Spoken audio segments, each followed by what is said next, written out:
Ah, hello. Oh, hello there. 2 seconds. I'm just going to close the door so we can have a bit of privacy. Oh, welcome. Welcome back. Hope you're doing all right. Hope you've had a good week. Just hope everything's going well for you. Hope you're enjoying summer. And I don't know what it's been like for you guys, but for me, what a time we've had. It's been absolutely lovely weather, both today, yesterday. I'm recording this a little in advance, so the weather might be awful by the time this is out, but at the moment it's been absolutely delightful. It's properly felt like we're into summer, which is wonderful. Really been enjoying that. And yeah, my week's been all right. Just, chilling, doing a bit more planning for some stuff, which is quite exciting. But yeah, everything's going well, and I've got a lovely treat today. You might not be able to see her, but I've got my dog with me by my side, and that's an absolutely lovely feeling to be reading on a summer's day with a cup of tea and a dog. What can be better than that? Anyway, should we crack on? So, last time you were here, we had fun. I keep forgetting that we don't really need to do the recap for these chapters. But yeah, it was a strange old story of Winnie the Pooh getting stuck in a hole and then having to starve himself in order to get out.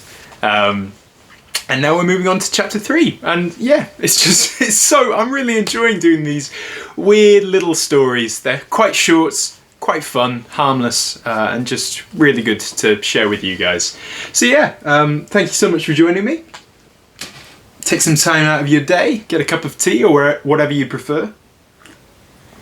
Oh, that's just the right temperature. That is lovely. Anyway, we'll begin. Chapter 3, in which Pooh and Piglet go hunting and nearly catch a woozle. The Piglet lived in a very grand house in the middle of a beech tree, and the beech tree was in the middle of the forest, and the Piglet lived in the middle of the house. Next to his house was a piece of broken board which had Trespassers W on it. When Christopher Robin asked Piglet what it meant, he said that it was his grandfather's name and had been in the family for a long time. Christopher Robin said you couldn't be called Trespassers W, and Piglet said yes, you could, because his grandfather was, and it was short for Trespassers Will, which was short for Trespassers William.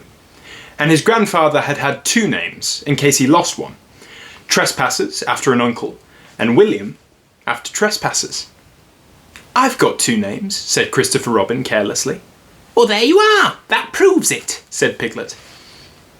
One fine winter's day, when Piglet was brushing away the snow in front of his house, he happened to look up.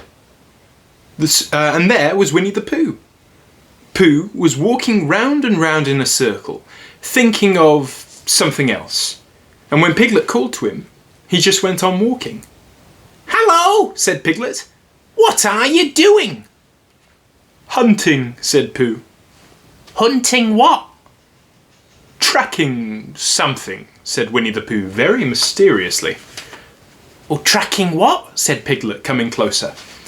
Well, that's just what I asked myself. I asked myself, what? Well, what do you think you'll answer? Well, I shall have to wait until I catch up with it, said Winnie the Pooh. Now look there. He pointed to the ground in front of him. What do you see there? Well, tracks, said Piglet. Paw marks. He gave a little squeak of excitement. Oh, Pooh, do you think it's a woozle? It may be, said Pooh. Sometimes it is, and sometimes it isn't. You never can tell with paw marks. With these few words, he went on tracking, and Piglet, after watching him for a minute or 2, ran after him. Winnie the Pooh had come to a sudden stop and was bending over the tracks in a puzzled sort of way. What's the matter? Said Piglet. It's a very funny thing, said Bear, but there seems to be 2 animals now. This, whatever it is, has been joined by another, whatever it is, and the 2 of them are now proceeding in company. Would you mind coming with me, Piglet, in case they turn out to be hostile animals?" Well, Piglet scratched his ear in a nice sort of way and said that he had nothing to do until Friday and would be delighted to come, in case it really was a woozle. "You mean in case it really is 2 woozles?" said Winnie the Pooh. And Piglet said that anyhow, he had nothing to do until Friday. So, they went off together. There was a small spinney of larch trees just here, and it seemed as if the 2 woozles, if that is what they were, had been going round this spinney. So, round this spinney went Pooh and Piglet after them. Piglet passing the time by telling Pooh what his grandfather, Trespassers W, had done to remove stiffness after tracking, and how his grandfather, Trespassers W, had suffered in his later years from shortness of breath, and other matters of interest. And Pooh was wondering what a grandfather was like, and if perhaps this was 2 grandfathers they were after now, and if so, whether he'd be allowed to take one home and keep it, and what Christopher Robin would say. And still, the tracks went on in front of them. Suddenly, Winnie the Pooh stopped and pointed excitedly in front of him. "Oh, look!" "What?" said Piglet with a jump. And then, to show that he hadn't been frightened, he jumped up and down once or twice more in an exercising sort of way. "The tracks!" said Pooh. "A 3rd animal has joined the other 2. "Pooh!" cried Piglet. "Do you think it's another woozle?" "No," said Pooh, "because it makes different marks. It's either 2 woozles and 1, as it might be, whizzle, or 2, as it might be, whizzles, and 1, if so it is, woozle. Let us continue to follow them." So they went on, feeling just a little anxious now, in case the 3 animals in front of them were of hostile intent. And Piglet wished very much that his grandfather, TW, were there instead of elsewhere. And Pooh thought how nice it would be if they met Christopher Robin suddenly, but quite accidentally, and only because he liked Christopher Robin so much. And then, all of a sudden, Winnie the Pooh stopped again, and licked the tip of his nose in a cooling manner, for he was feeling more hot and anxious than ever in his life before. There were 4 animals in front of them. "Do you see, Piglet? Look at their tracks. 3 as it were woozles, and 1 as it was whizzle. Another woozle has joined them." And so it seemed to be. There were the tracks crossing over each other, getting muddled up with each other there and here, but quite plainly, every now and then, the tracks of 4 sets of paws. "Oh, I think," said Piglet, when he had licked the top of his nose too and found that it brought very little comfort, "I think that I've just remembered something. I've just remembered something that I forgot to do yesterday and shan't be able to do tomorrow, so I suppose I really ought to go back and do it now." "Well, we'll do it this afternoon, and I'll come with you," said Pooh. "Oh, no. It isn't the sort of thing you can do in the afternoon," said Piglet quickly. "It's a very particular morning thing that has to be done in the morning, and if possible between the hours of... what would you say the time was?" "About 12, said Winnie the Pooh, looking at the sun. "Well, between, as I was saying, the hours of 12 and 12:05, so really, dear old Pooh, if you'll excuse me..." "What's that?" Pooh looked up at the sky, and then, as he heard the whistle again, he looked up into the branches of a big oak tree, and then saw a friend of his. "It's Christopher Robin," he said. "Oh, then you'll be all right," said Piglet. "You'll be quite safe with him. Goodbye." And he trotted off home as quickly as he could, very glad to be out of all danger again. Christopher Robin came slowly down his tree. "Silly old bear," he said. "What were you doing? First you went round the spinney twice by yourself, and then Piglet ran after you, and you went round again together, and then you were just going round a 4th time."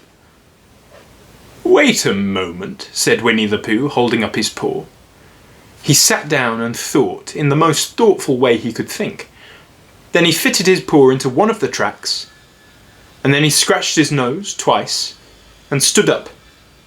"Yes," said Winnie the Pooh. "I see now," said Winnie the Pooh. "I have been foolish and deluded," said he. and I am a bear of no brain at all." "You're the best bear in all the world," said Christopher Robin soothingly. "Am I?" said Pooh hopefully, and then he brightened up suddenly. "Anyhow," he said, "it's nearly luncheon time." So he went home for it. It's just a silly, silly story, isn't it?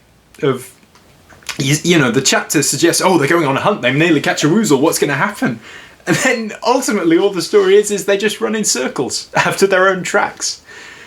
I'm absolutely loving it. I know I keep saying it every week, but I'm loving sort of the pointless, just absurd nature of these chapters, in which Winnie the Pooh sort of gets himself stuck into a problem that he himself has created, and he sort of brings his friends along with it. And I love also, we get introduced to Piglet there and just how scared he is, even though he's got absolutely nothing to be scared of, but he just can't take the pressure, and so runs off.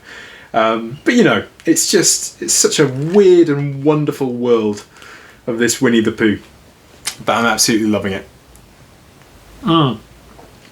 Anyway, I hope you can join me next week for chapter 4, in which Eeyore loses a tail and Pooh finds one. And again, we keep getting introduced into new characters. We've had Winnie the Pooh and Christopher Robin in the first chapter, then we met Rabbit last week, and now Piglet this week, and then Eeyore next week. It's just great being able to meet all these new characters. But yeah, thank you so much for joining me. I hope you have a good week, hope you have a good day. Can't wait to see you next week, but until then, I think this dog needs a walk. So yeah, have a good week. Bye bye.